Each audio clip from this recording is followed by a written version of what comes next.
Hello student, welcome to my channel due to math classes. आज हम NCERT book class 10 से exercise 3.6 का question number 1 के 5 part को सॉल्व करेंगे, जिसका इक्वेशन है 7x - 2y divided by xy equal to 5 और दूसरा इक्वेशन है 8x + 7y divided by xy equal to 15। इसे सॉल्व करने के लिए सबसे पहले हम दिए गए जो इक्वेशन है उसका क्रॉस मल्टीप्लीकेशन करेंगे। तो यहाँ हम 5 को क्या लिख सकते हैं, 5y1। तो इससे क्रॉस मल्टीप्लीकेशन 7 करते हैं तो 7x - 2y को 1 से इंटू करने पर क्या आएगा, 7x - 2y। 7x - 2y को 1 से इंटू किए तो आ जाएगा 7x - 2y, और 5 को xy से इंटू करेंगे तो ये आ जाएगा 5xy। ये हो गया इक्वेशन फर्स्ट। उसी प्रकार 8x + 7y xy equal to 15 को हम लिख सकते हैं 15/1। इसे हम क्रॉस मल्टीप्लीकेशन करने पर हम पाते हैं कि 8x + 7y को 1 से इंटू करेंगे तो ये आएगा 8x + 7y is equal to 15 को xy से इंटू करेंगे तो ये आ जाएगा 15xy। ये हो गया इक्वेशन 2। अब हम x या y टर्म को इक्वल करेंगे।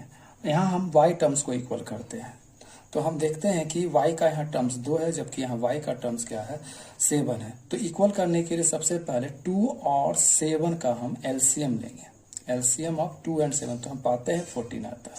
यानी हमें 2 को 14 में कन्वर्ट करना पड़ेगा और 7 को भी 14 में कन्वर्ट करना पड़ेगा। तो 2 को 14 में कन्वर्ट करने के लिए इस इक्वेशन फर्स्ट को हमें किससे इंटू करना पड़ेगा, 7 से, जबकि इक्वेशन 2 को 14 में कन्वर्ट करने के लिए 2 से इंटू करना पड़ेगा। तो इक्वेशन फर्स्ट को चूंकि 2 को 14 में कन्वर्ट करना है तो 7 से इंटू करेंगे, और इक्वेशन 2 को 14 में कन्वर्ट करना है तो 7 को हम किससे इंटू करेंगे, 2 से।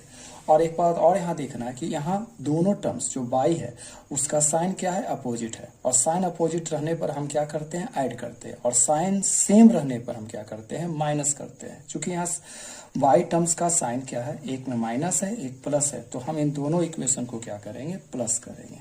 अर्थात इक्वेशन फर्स्ट को 7 से मल्टीप्लाई कर, इक्वेशन 2 को 2 से मल्टीप्लाई कर ऐड करेंगे तो हम क्या पाते हैं, वी गेट। तो इक्वेशन फर्स्ट को हम 7 से इंटू करते हैं तो 7 7 जा 49x माइनस 7 को 2 से इंटू करेंगे तो ये आ जाएगा 14y इज इक्वल टू 7 को 5 से इंटू करेंगे तो 35xy। उसी प्रकार दूसरे इक्वेशन को अगर 2 से इंटू करते हैं तो 8 2 जा 16x प्लस 7 2 जा 14y इज इक्वल टू 15 को 2 से इंटू करेंगे तो 30xy।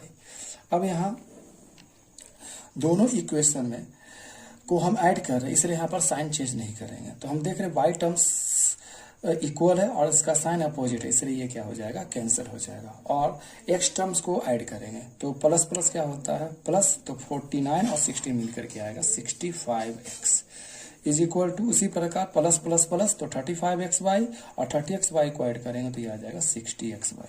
अगर हम चाहे तो इसे ऐसे भी काट सकते हैं, इधर 65x है इधर भी 65x है, दोनों इक्वल है, बीच में अगर इक्वल साइन है तो हम इक्वल वाले टर्म को काट सकते हैं। तो 65x को 65 से काटिए तो क्या आ जाएगा, 1 आएगा, अर्थात 1 इज इक्वल टू क्या आया, y। तो हम इस इक्वेशन को ऐसे भी लिख सकते हैं, y इज इक्वल टू। ऐसा करने पर साइन में कोई चेंज नहीं होता है। तो ये हो गया y का वैल्यू। अब इस y के वैल्यू को इक्वेशन 1 या 2 में रखेंगे तो हम लिखते हैं putting the value of y is equal to 1 in equation first, we get. तो इक्वेशन फर्स्ट क्या है हमारा, 7x - 2y is equal to 5xy।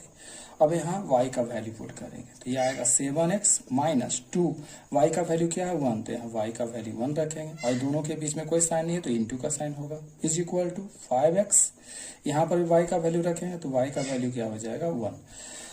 चूंकि यहाँ भी कोई साइन नहीं है तो ये इंटू का साइन होगा। अब इसे सॉल्व करते हैं तो 7x आएगा, माइनस 2 को 1 से इंटू करेंगे तो क्या आएगा, 2 आएगा, 2 1 जा 2 इज इक्वल टू 5x को 1 से इंटू करेंगे तो क्या आएगा 5x। अब x टर्म्स को दूसरी ओर लाते हैं तो यहाँ आ गया 7x और 5x इस लेफ्ट हैंड साइड आएगा तो इसका साइन प्लस 5x से क्या हो जाएगा माइनस 5x। उसी प्रकार ये कांस्टेंट टर्म 2 जो है उसको हम दूसरी साइड ले जाते हैं तो -2 से क्या हो जाएगा +2 हो जाएगा। -2 से +2 हो जाएगा। 7x में से 5x माइनस करेंगे तो क्या आएगा 2x is equal to 2। Therefore x का जो वैल्यू आएगा 2, चूंकि x 2x से इंटू है इसे इधर आकर डिवाइड हो जाएगा तो 2 का टेबल में 2 कितने बार में आएगा 1 आएगा। तो इस प्रकार x का जो वैल्यू आएगा 1 आएगा। हमारा सॉल्यूशन क्या हुआ x इज इक्वल टू 1 और y का जो वैल्यू भी आया था क्या आया था 1। तो ये हो गया मेरे इस दोनों इक्वेशन का सॉल्यूशन।